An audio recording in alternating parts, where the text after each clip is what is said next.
Hey everyone, today we are going to break down how the request response paradigm works over the internet with a closer look at how DNS, IP addresses, and HTTP play a part in making everything run smoothly.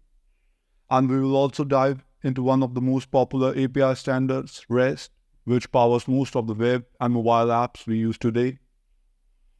Whenever you are streaming videos, browsing social media, or shopping online, your device is constantly communicating with the servers. This communication follows request response paradigm. So what does that mean? Imagine you're ordering a food. You as a customer makes a request to the waiter, who is the server in this case. The waiter takes your order and brings back a response, your meal.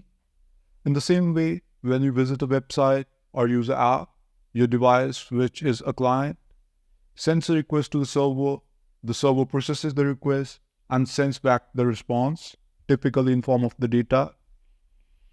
But even before a client makes a request, it needs to know where to send it. That's where DNS comes into play. DNS refers for domain name system.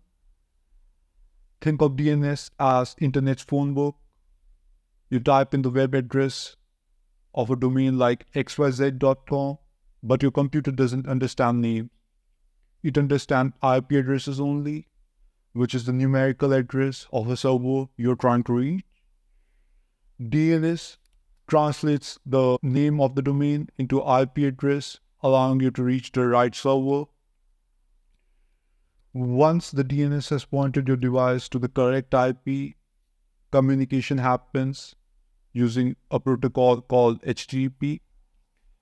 HTTP defines how the messages are formatted and transformed.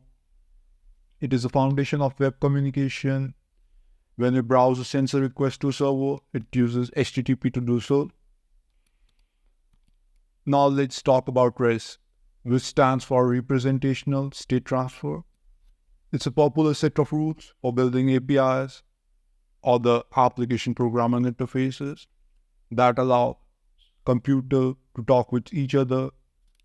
Think of REST as a waiter for the example which we mentioned before, but with some extra rules on how a request should be made and how a response should be provided back.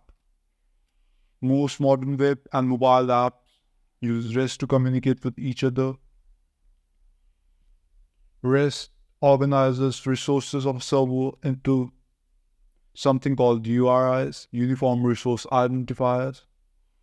Each resource is accessed through a unique URI.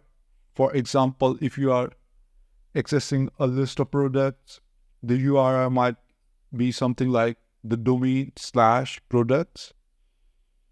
Each request follows a strict format.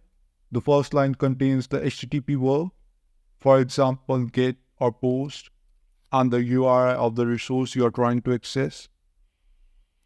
When the server processes the request, it sends back the response, which usually contains data as well as the HTTP status code. A well-designed RESTful API will return the appropriate status code, for example, 200 if everything went fine, 500 if there's a problem on the server side, or 400 if something was wrong with the request.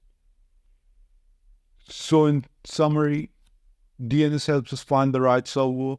IP addresses tells us exactly where the server is.